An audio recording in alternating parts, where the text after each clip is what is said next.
इस कहानी के पिछले भाग में आपने देखा कैसे कालू कौवा अपनी पत्नी गौरी को बांझ होने के ताने देता और फिर कैसे कालू कौवा दूसरी शादी पिंकी कौवी से कर लेता है। और फिर जब कालू कौवा दूसरी शादी कर लेता है तो फिर एक दिन कैसे गौरी कौवी भी माँ बनने वाली हो जाती है। देखा गौरी, भगवान ने आपको भी संतान की खुशी दे दी। अब जल्दी से घर जाकर कालू को बताइए, वो भी बहुत खुश होगा। और देखना, अब वो तुम्हारा भी बहुत अच्छे से ध्यान रखेगा। चिड़िया बहन, आज मुझे जिंदगी की सबसे बड़ी खुशी मिली है। चिड़िया बहन, पता है, जब कालू जी मुझे बांझ कहते थे तो कई बार मैंने सोचा मैं आत्महत्या कर लूं, परंतु ना कर सकी। ऐसे ही शाम हो जाती है। चिड़िया और गौरी कौवी वहाँ से चली जाती है। पिंकी कौवी और कालू कौवा घर में ही थे। गौरी कौवी भी घर पहुँच जाती है। कालू, मेरी कालू, आज हमें एक बहुत बड़ी खुशी मिली है। क्या हुआ? कोई लॉटरी लग गई क्या तुम्हारी, जो इतनी शोर कर रही हो? कालू जी, मैं माँ बनने वाली हूँ। मुझे भी आज ही पता चला है। हमारे घर में भी छोटा सा अंडा आने वाला है, जिससे सुंदर सा बच्चा निकलेगा। क्या क्या तुम सच कह रही हो गौरी? तो और क्या, मैं मजाक कर रही हूँ। तुम्हारी कसम कालू। पिंकी कौवी को तो जैसे सांप सूंघ गया था। वो तो ये बात सुनकर दुखी हो जाती है। अच्छा, अब चुप हो जाओ, मुझे बहुत नींद आ रही है, मुझे सोने दो। ऐसे रात भी हो जाती है और वो सब सो जाते हैं। दूसरे दिन कालू कौवा गौरी से कहता है, गौरी, तुम घर में ही रहो। आज से तुम्हारा भोजन मैं ही लाया करूँगा। तुम मेरे भोजन लाओगे या गौरी का? पिंकी, गौरी अब माँ बनने वाली है, ये इतना उड़ नहीं सकती। पति जी, आप मेरी चिंता ना करें, मुझे तो दो चिड़िया बहन भोजन दे जाएंगी। आप अपना और पिंकी का भोजन ले आए। ठीक है गौरी। फिर पिंकी कौवी और कालू कौवा वहाँ से चले जाते हैं। वे सीधे नदी पर जाते हैं। वहाँ चिड़िया और कबूतर भी बैठे हुए थे। कौवे भैया, बधाई हो, गौरी माँ बनने वाली है। हमें किस चीज की बधाई दे रही हो? जाकर गौरी को बधाई दो। बदतमीज कौवी, हम कई सालों से एक साथ रह रहे हैं। हम एक दूसरे की खुशी को अपने समझते हैं। अगर गौरी के अंडा होने वाला है तो तुम क्यों इतना जल रही हो? कालू कौवा खामोश हो जाता है। और तुम्हारी तो शादी भी हो गई, कई दिन बीत गए। संतान के लिए ही तो कालू ने शादी की थी तुमसे। अभी तक कोई खुशी की खबर नहीं सुनाई आपने। अब जल्दी जल्दी आप भी खुशी की खबर सुनाएं और हम सबको बधाई दें। चलो कालू जी, कहीं और जाकर बैठते हैं। मुझे नहीं बैठना इन पक्षियों के साथ। फिर पिंकी कालू को लेकर वहाँ से चली जाती है। गौरी बहन, ये लो भोजन, और तुम भोजन की चिंता न करना। कबूतर भैया आपको भोजन दे जाया करेंगे। चिड़िया, मेरे दोस्त कितने अच्छे हैं, जो मेरा इतना ख्याल रखते हैं। अब मुझे भी कुछ न कुछ करना होगा। अगर मैंने कोई बड़ा नाटक ना किया तो फिर कालू गौरी से प्यार करने लगेगा और मुझसे दूर हो जाएगा। मैं भी माँ बनने का नाटक करती हूँ। कालू तो थोड़ी देर भोजन लेने गया हुआ था। वहाँ आता है, जिसे देख पिंकी कालू कौवे से कहती है, कालू जी, आज मेरा दिल मचला रहा है। सुबह से ही मुझे ऐसा लग रहा है। माँ जी कहती थी कि जब ऐसा हो तो कोई खुशी आने वाली होती है। पिंकी, मैं समझा नहीं तुम्हारी बातों को। कालू जी, मैं भी माँ बनने वाली हूँ। अब समझे या अब भी नहीं? क्या सच में पिंकी? तो और क्या, अब तो मेरी दोनों पत्नियां एक साथ माँ बन जाएंगी और मेरे घर में 2 बच्चे होंगे।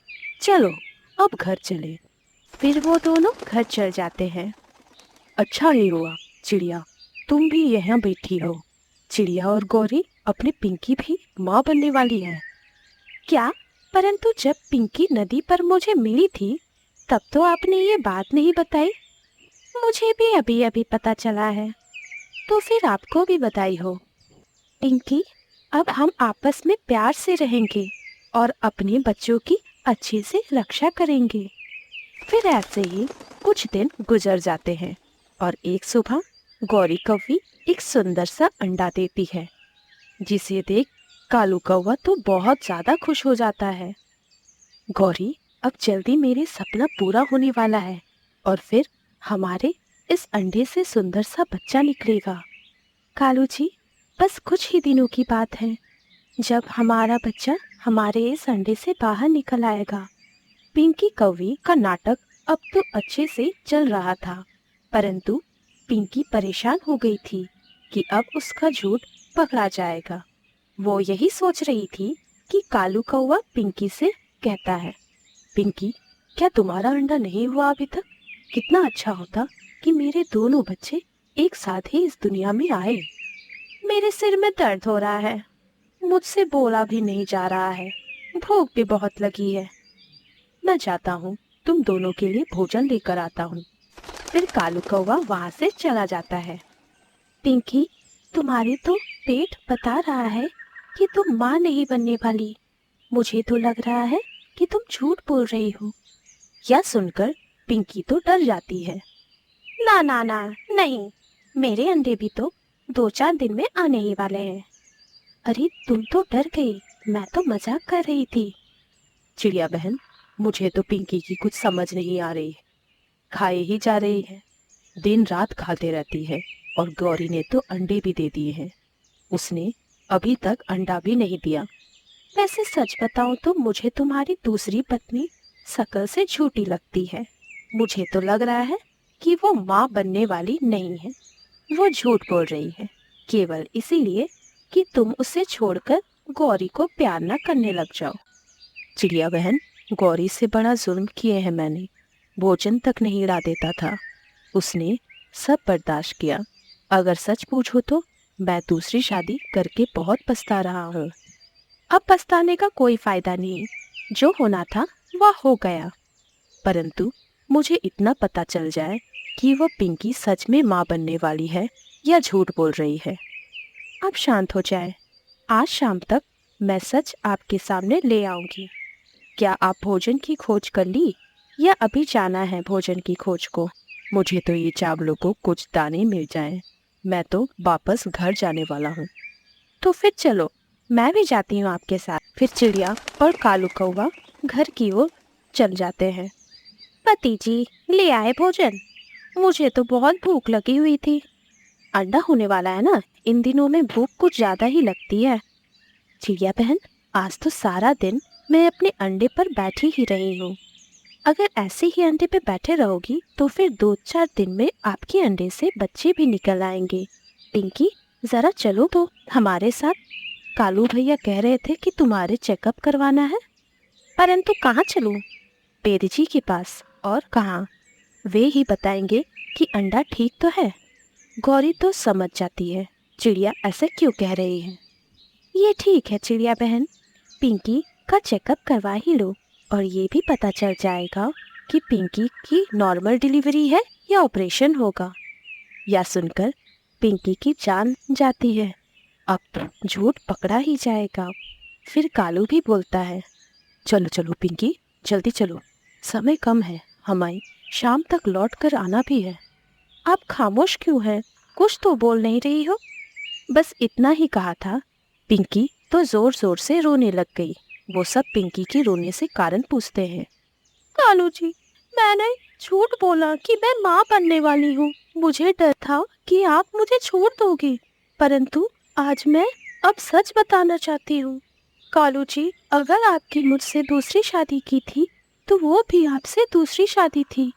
मेरे पहले पति ने मुझे छोड़ दिया था क्योंकि मैं कभी माँ नहीं बन सकती थी। मैं बांझ हूँ। ये बात सुनकर तो वो सब हैरान हो जाते हैं। अब प्लीज मुझे अपने घर से ना निकालें। मैं आज से गौरी बहन और आपके भोजन भी ले आया करूँगी। मुझे सब काम करने आते हैं। वो तो कालू ने मेरी आदतें खराब कर दी थी। कालू भैया, ये सब तुम्हारे मामा जी की किया धरा है। आप पिंकी को कुछ न कहने दो। दाने, और एक छत इससे बढ़कर ये क्या मांगेगी आपसे। और फिर ऐसे कालू की आंखें खुल जाती है और कुछ दिनों के बाद गौरी के अंडे से भी बच्चा निकल आता है और फिर पिंकी भी उनके साथ रहने लगती है।